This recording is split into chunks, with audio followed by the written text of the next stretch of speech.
How COVID has revealed the Antichrist.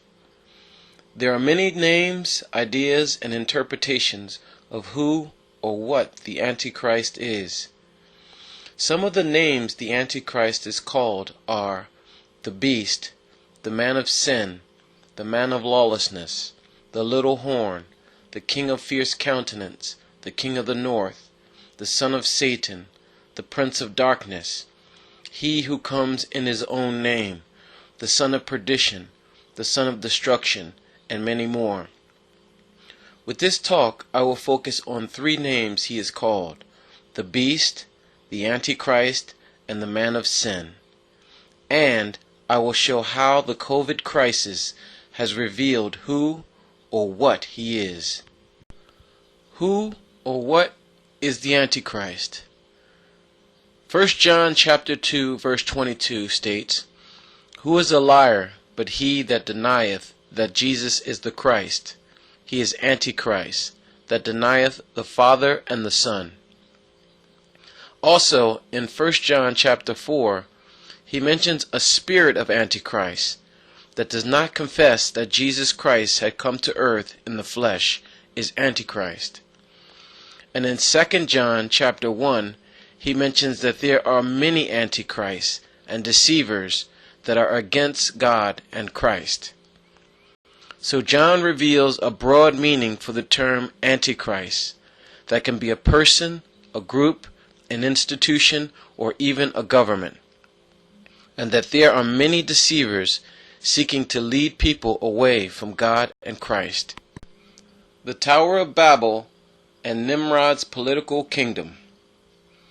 In Genesis chapter 10, it mentions the rise of the mighty one, Nimrod, who would exalt himself in opposition to God and would start the building of political kingdom rulerships on the earth, opposing God's will.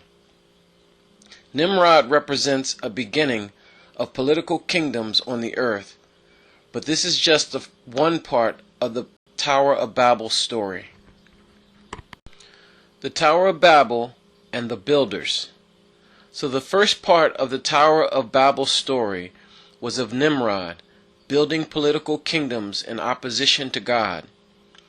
In Genesis chapter 11, it shows how the builders of the tower are the representation of the collaboration of science, being of one language for the sharing of knowledge so that nothing would be unattainable for them, and beginning the scientific process of building the tower in opposition to God's will for mankind to spread out over all the earth. The area of Babel in the land of Shinar would later become Babylon, and is one of the birthplaces of science in Mesopotamia and Egypt around 3000 BCE. Who or what is the beast? Daniel's 4 beasts, 4 political kingdoms. The prophet Daniel saw a vision of 4 beasts representing 4 political kingdoms that would rise up one after the other, showing mankind's political rulership spreading farther and farther over the earth, with each one devouring more territory than the one before. He saw a lion, a bear, a leopard with 4 heads, and what he only describes as a beast with 10 horns. These symbolizing Babylon the lion, Persia the bear, Greece the leopard, and Rome as the beast with 10 horns. As these political kingdoms expanded, so did their advancements in science and technology, especially pertaining to weapons of war. Who or what is the beast? John's 1 political beast. The Apostle John in the book of Revelation, the 13th chapter, saw a beast rising out of the sea, with 7 heads and 10 horns. It's like a leopard, with the feet of a bear and mouth of a lion.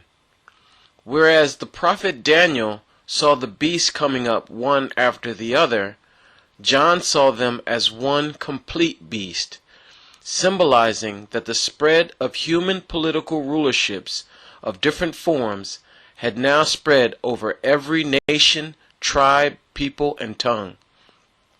Also symbolized by 7 and 10, the numbers of completion. So the beast represents all political governments on earth. The heads of the political beast. John saw 7 heads on the beast, which also symbolizes the 7 dominant political powers down through the centuries, from the Egyptian Empire to the Assyrian Empire, Babylonian Empire, Persian Empire, Greek Empire, Roman Empire, British Empire, down to now the American Empire. These dominant heads become more and more powerful as their science and technology advances in weapons of war, communications, engineering, and in knowledge of the natural world and beyond. The man of sin, 2 Thessalonians chapter 2, verse 3 and 4, and 6 through 10. Let no one deceive you by any means, for that day will not come unless the falling away comes first, and the man of sin is revealed, the son of perdition, who opposes and exalts himself above all that is called God, or that is worshipped, so that he sits as God in the temple of God, showing himself that he is God. And now you know what is restraining, that he may be revealed in his own time. For the mystery of lawlessness is already at work. Only he who now restrains will do so until he is taken out of the way, and then the lawless one will be revealed, whom the Lord will consume with the breath of his mouth and destroy with the brightness of his coming. The coming of the lawless one is according to the working of Satan, with all power, signs, and lying wonders, and with all unrighteous deception among those who perish, because they did not receive the love of the truth, that they might be saved. The man of sin revealed. We see the Apostle Paul mentions 1, a deception through signs, wonders, and power. 2, a falling away due to signs and wonders. 3. Then he mentions the man of sin will exalt himself over all that is called God or that is worshipped. 4. That the man of sin wants to go into the temple of God to show himself that he is God. And 5. That something is restraining him that has to be taken out of the way so that he can be revealed in his own time. Signs, wonders, and power of science. It is by means of science that we have so many modern wonders and marvels that has helped mankind lift the many burdens of life, with ease of travel, ease of communication, ease of gathering food, modern advances in medicine, and the understanding of the human body that helps us live longer, more prosperous lives. And it is by means of this that humanity has come to trust science and the achievements of man more and more. But we also see the signs of mankind tapping into the awesome power of the genetic code, creating even more deadlier chemical and biological weapons. We see the sign that humans, by means of science, has advanced to an even higher form of warfare, able to release energy equal to the surface of the sun. This is the sign of man's power to destroy all life on earth.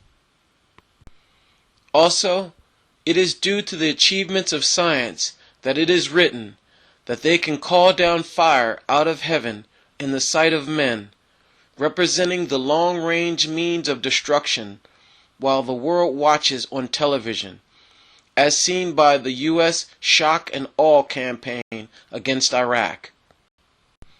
And science has yet to achieve its most powerful goal of creating an AI superintelligence that could surpass the knowledge of every human who has ever lived combined. These are signs and wonders of science's power on this earth. The falling away and the Big Bang. No creator. Directly or indirectly, some of science's greatest and most famous theories have had the effect of leading many away from God, because humanity has grown to cling to and trust science as the best hope for mankind. The falling away and evolution. No God. The theories of science seem to subtly suggest that there probably is no God and that he has no connection to human life on earth, with mankind only existing in a cycle of survival of the fittest, procreation, and death. The falling away to the new God, the new religion. We have all probably heard it said, "I don't believe in God, I believe in science."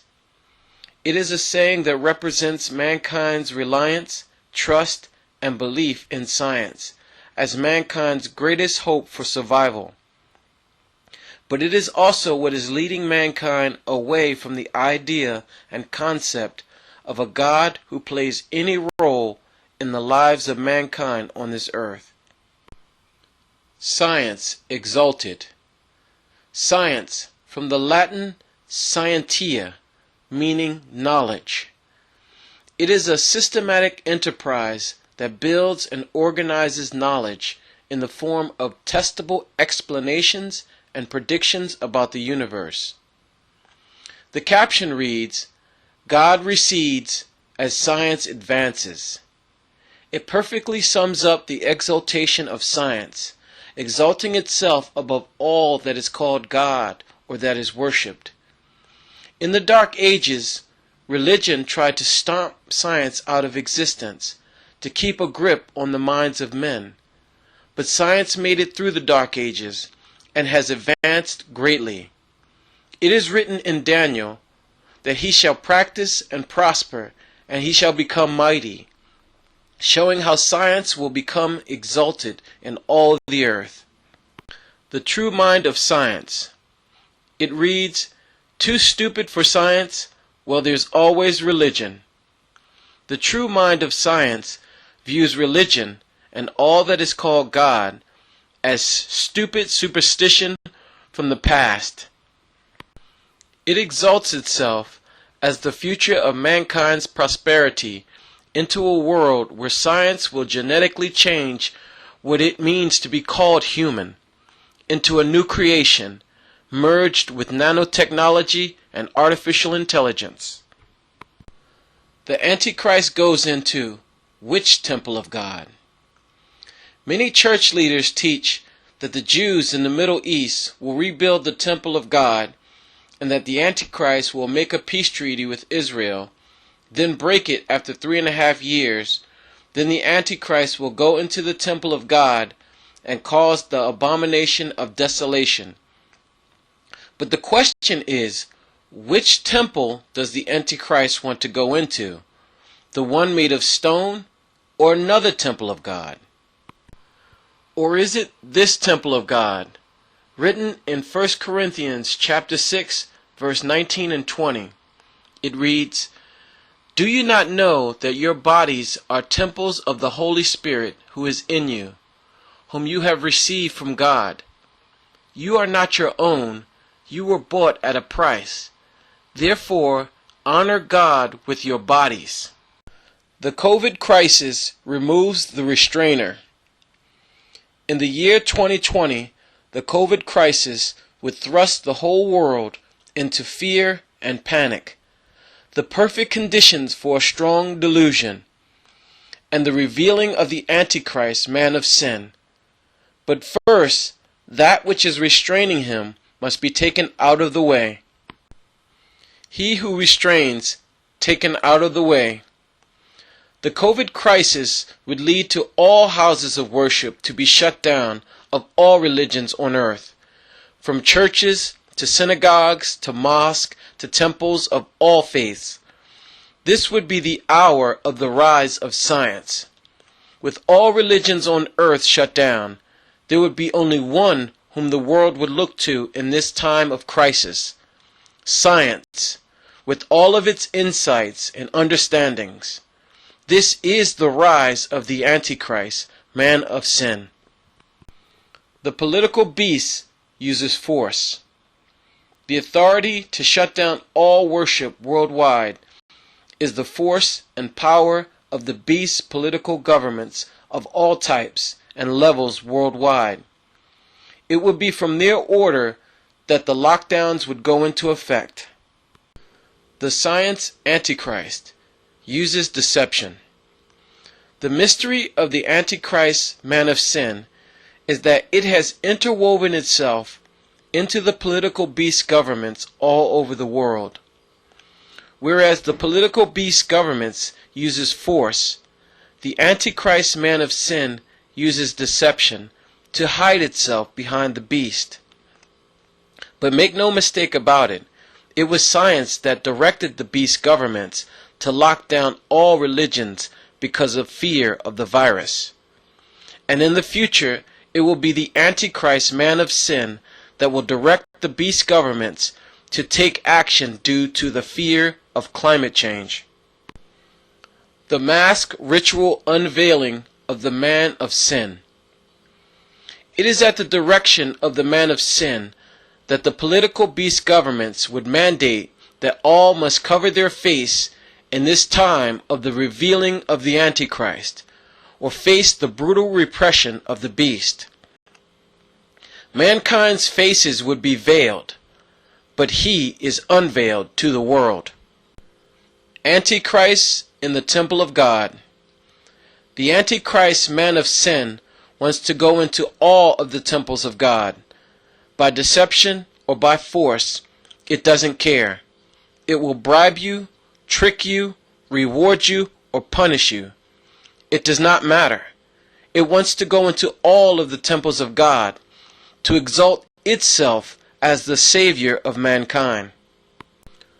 The political beast, buy, sell, sanctions.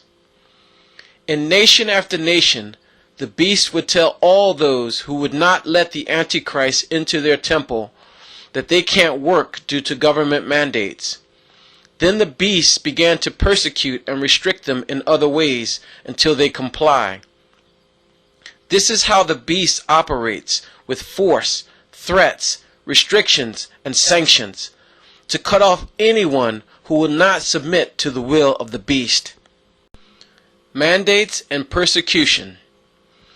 In the past, the Roman beast persecuted the early Christians for not worshiping the emperor. They were beaten, imprisoned, tortured, and killed for the name of Christ. They were told they can worship any god they want, but they must also worship Caesar. Then they could have their freedom and their life back. Does this sound familiar to us in the 21st century? They say, just take the shot and you can have your freedom and your life back. The Antichrist is not coming. He is already here. Many church leaders teach that the Antichrist is coming at some point in the future and that he will deceive the whole world to follow him. But the COVID crisis has already created the situation for his rise as mankind's only hope against the virus. A virus that may have been manipulated by science in the first place. So this goes back to the Apostle Paul's warning, let no one deceive you by any means. Thank you. If you like this video, give a thumbs up, comment, and subscribe for more content.